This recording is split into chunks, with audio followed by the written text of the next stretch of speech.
हाय दोस्तों, आप सभी को हमारी यूट्यूब चैनल ऋषि स्टडी पॉइंट में बहुत बहुत स्वागत है। आज हम लोग क्लास 9 के 9 अक्टूबर को हुए वीकली टेस्ट के विज्ञान के आंसर के को देखने वाले हैं। तो दोस्तों, आप लोग अच्छी तरह से अपने आंसर को मिला ले कि इस सप्ताह आप लोगों का कितना नंबर आया होगा। तो चलिए दोस्तों, अब देर न करके एक एक करके उन सभी क्वेश्चनों को देखते हैं। पहला क्वेश्चन था कि विन टेकर द्वारा सभी जीवों को कितने जगत में बांटा गया। पहला ऑप्शन था 3, दूसरा ऑप्शन था 4, तीसरा ऑप्शन था 5 और चौथा ऑप्शन था 10। तो विन टेकर द्वारा सभी जीवों को 5 जगत में बांटा था। पहला क्या था कि मोनेरा, दूसरा प्रोटिस्टा, तीसरा फंगी, चौथा प्लांटी और पांचवा एनिमिलिया। इन 5 जगत में विन टेकर ने सभी जीवों को बांटा था। तो चलिए दोस्तों, हम लोग आते हैं नेक्स्ट क्वेश्चन पर। अगला क्वेश्चन था कि नील हरित शैवाल हैं। पहला ऑप्शन स्वपोषी, दूसरा विषमपोषी, तीसरा दोनों या चौथा इनमें से कोई नहीं। तो नील हरित शैवाल एक स्वपोषी पोषण वाले जीव हैं, इसीलिए इसका सही जवाब था ऑप्शन नंबर ए, स्वपोषी।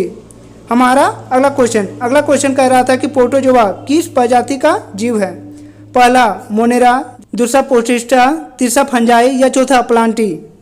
तो प्रोटोजोआ एक प्रोटिस्टा प्रजाति वाला जीव है, इसीलिए इसका सही जवाब था ऑप्शन नंबर बी, प्रोटिस्टा।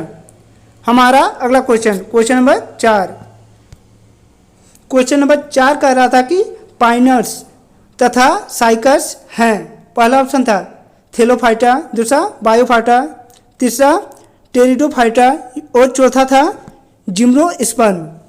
तो पाइनस तथा साइकस जिम्नोस्पर्म वाले जीव थे, इसीलिए इसका सही जवाब था ऑप्शन नंबर डी, जिम्नोस्पर्म।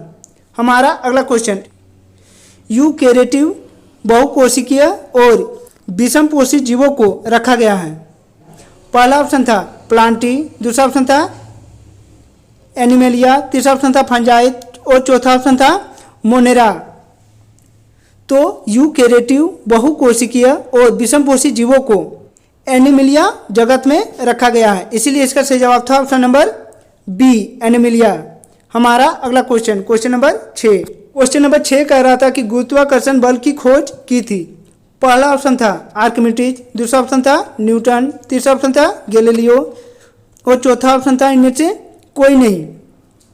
तो गुरुत्वाकर्षण बल की खोज न्यूटन ने की थी, इसीलिए इसका सही जवाब था ऑप्शन नंबर बी, न्यूटन।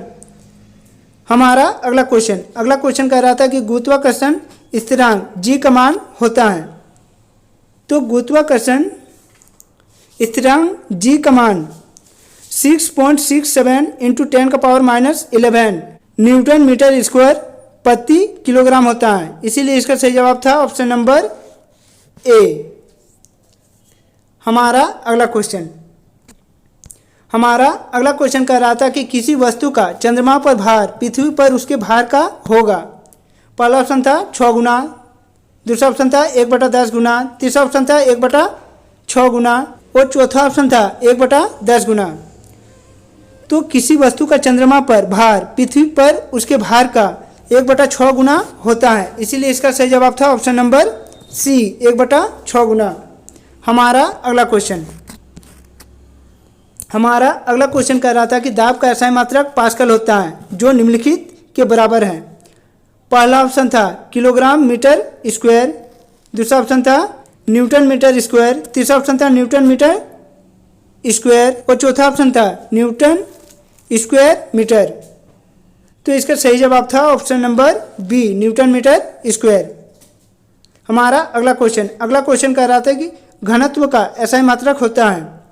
पहला ऑप्शन था न्यूटन मीटर क्यूब, तीसरा ऑप्शन था न्यूटन मीटर स्क्वायर, तीसरा ऑप्शन था किलोग्राम प्रति मीटर क्यूब और चौथा ऑप्शन था किलोग्राम मीटर क्यूब। तो घनत्व का SI मात्रक किलोग्राम प्रति मीटर क्यूब होता है, इसीलिए इसका सही जवाब था ऑप्शन नंबर सी। तो चलिए दोस्तों, अब हम लोग सब्जेक्टिव क्वेश्चन को देखेंगे। सब्जेक्टिव क्वेश्चनों में सबसे पहला क्वेश्चन था कि प्रकाश संश्लेषण करने वाला एक कोशिकीय यूकेरेटिव जीव को आप किस जगत में रखेंगे। तो इसका सही आंसर था कि प्रकाश संश्लेषण करने वाले एक कोशिकीय यूकेरियोटिक जीव को प्रोटिस्टा जगत में रखेंगे। हमारा अगला क्वेश्चन नंबर 12।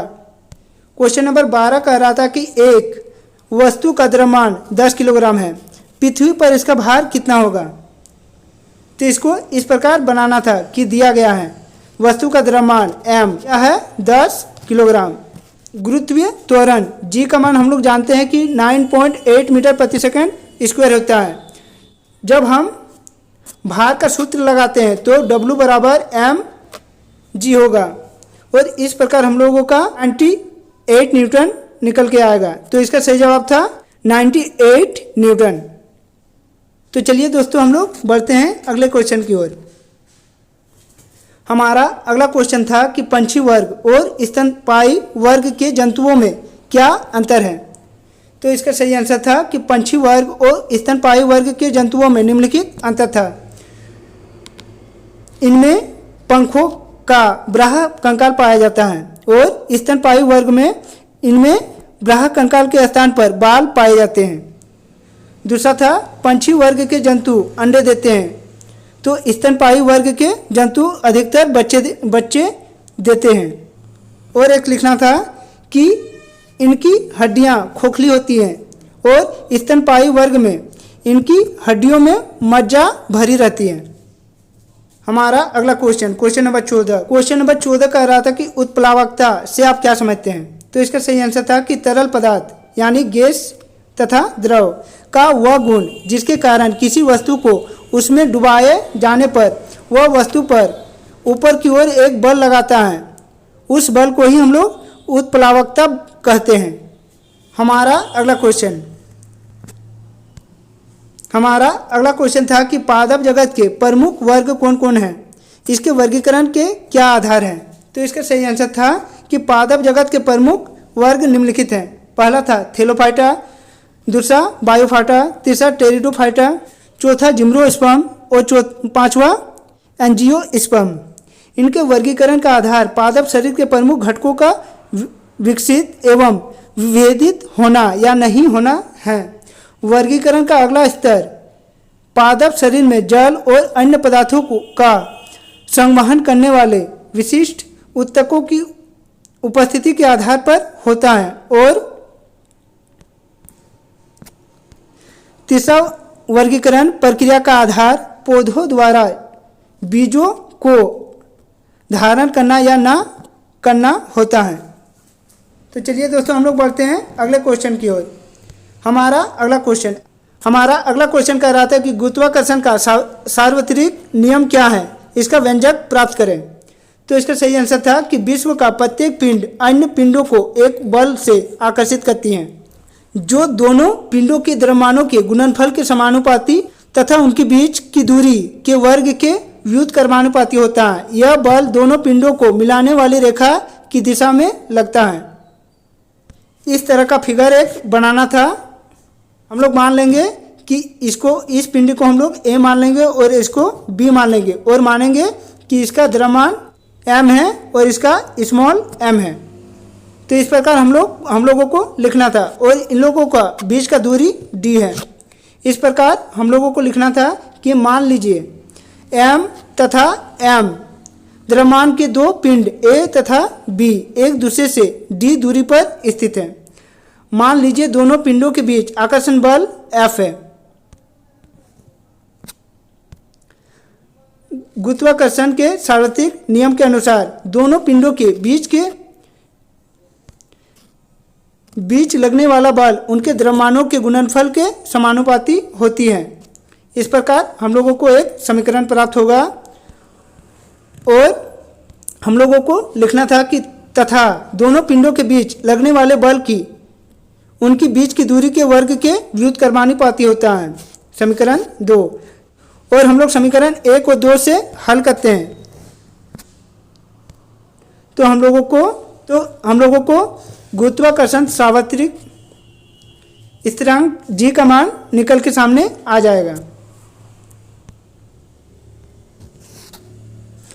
तो दोस्तों आप लोग अच्छी तरह से अपने नंबर को मिला लें और देखें आप लोगों का इस सप्ताह कितना नंबर आया होगा। तो दोस्तों इसी तरह के अच्छे अच्छे वीडियो सबसे पहले प्राप्त करना चाहते हैं तो हमारे इस चैनल को सब्सक्राइब कर ले और बेल आइकन को दबा लें। और हाँ, अपने दोस्तों को ज़्यादा से ज़्यादा शेयर करें। तो चलिए दोस्तों और एक नए वीडियो के साथ फिर मिलते हैं, तब तक के लिए बाय।